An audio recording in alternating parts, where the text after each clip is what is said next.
احمد اویس صاحب، آپ تو ایک ملک کے معروف ماہر قانون ہیں، تو آپ سے تو قانونی سوال ہی مجھے کرنا چاہیے، لیکن اب کیونکہ عید بھی آ رہی ہے اور سیاست بھی گرم ہو رہی ہے، تو میرا ایک بڑا ایک سیاسی سا سوال ہے، اس میں عید کی مبارکباد بھی آپ کو قبل از وقت میں دے دیتا ہوں۔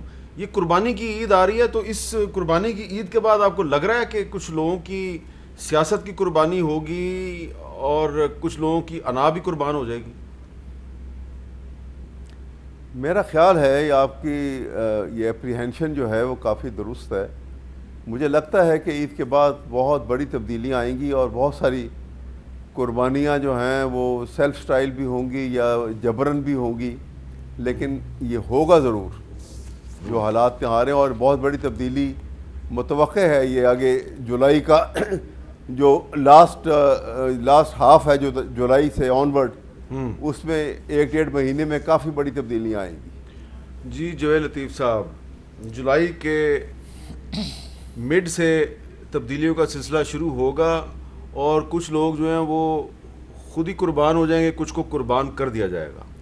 نہیں، یہ جو جبرن قربانی کا ہے یہ تو مجھے سمجھ نہیں آ رہی، اور اگر آ رہی ہے جو نہیں، یہ قربانی جو ہے اس میں حالات کا جبر جو ہے وہ چھری بن کر کسی کے گلے پہ چلے گا۔ لیکن میر صاحب، ہم نے تو اپنے حصے کی قربانی نواز شریف سے، اس کی سزاؤں سے لے کر 2018 کے الیکشن تک ہم نے دے لیں، اور سب سے بڑی قربانی ہم نے وہ دی جو اس کے وجہ سے اداروں پر عوام کا جو غصہ تھا، عوام کی جو انگلیاں اٹھ رہی تھیں، ہم نے وہ انگلیاں اپنی طرف لیں اور اداروں کو ریسکیو کیا۔ یہ ہماری سب سے بڑی قربانی ہے۔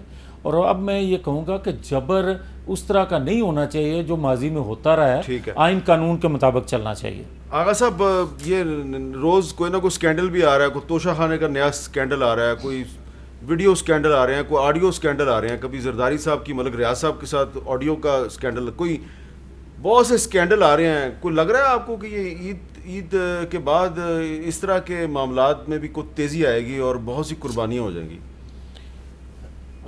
میر صاحب، بدقسمتی ہے اس ملک کی سیاست بڑی مظلوم سیاست ہے، اور سیاستدان بھی اکثر تو یہ سمجھا جاتا ہے کہ یہ بڑے ظالم لوگ ہیں لیکن مظلوم بھی سب سے زیادہ سیاست اور سیاستدان ہی ہوتے ہیں۔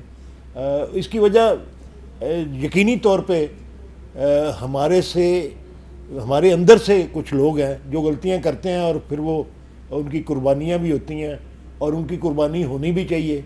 اور وہ جبرن قربانی جو ہے وہ میں سمجھتا ہوں وہی ہوتی ہے، اور وہ کہہ لیتے ہیں جبرن، لیکن اصل میں قربانی کے مستحق وہی ہوتے ہیں جو غلطیاں کرتے ہیں اور پھر اس کے بعد قربان ہوتے ہیں۔ آپ کو کیا نظر آ رہا ہے کہ اگلے 1.5-2 مہینے میں قربانی صرف پنجاب میں ہوگی یا اوپر بھی ہو جائے گی، مرکز میں بھی؟ اگر پنجاب کے اندر چیزیں بدلتی ہیں تو اوپر پھر پاؤں جو ہیں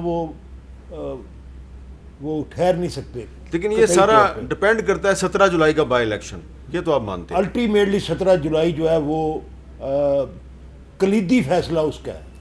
کلیدی فیصلہ اس کا ہے۔ جی جویل لطیف صاحب، اور الحمدللہ اس میں جیتیں گے ہم۔ آپ جیتیں گے؟ کتنی واضح اکثریت سے جیتیں گے۔ کتنی سیٹیں جیتیں گے؟ دیکھیں، جو آج سے 7-8 دن پہلے کی صورتحال تھی وہ تھی 15-16 ہم جیت رہے تھے، جو حقیقت ہے۔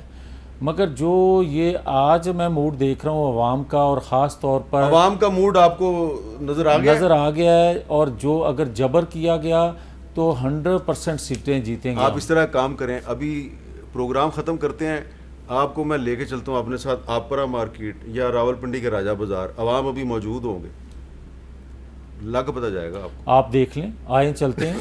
دیکھ لو، بالکل آئیں چلتے ہیں، روز عوام ہی رہتے ہیں۔ میں بائی الیکشن میں اپنے بچاؤ کے لیے آغا صاحب کو ساتھ لے کے جاؤں۔ ایز روک کر لینا آپ نے کہا عوام کا موڈ آپ کو پتہ ہی نہیں ہے۔ بھائی دیکھیں، اس کی وجہ یہ ہے ہمیں بے قصور جانتے ہیں عوام، اس لیے کہ ہماری قربانی کو مد نظر رکھتے ہوئے بے قصور جانتے ہیں۔ وہ 4 سال والوں کو قصوروار سمجھتے ہیں جنہوں نے حکومت کی تھی اور جن کو لایا گیا تھا۔ آپ کی قربانی ہونے نہیں والی، آپ نے قربانی دے دی ہے۔ نہیں، انا کی کسی کی قربانی ہونے والی ہے۔ انا کی قربانی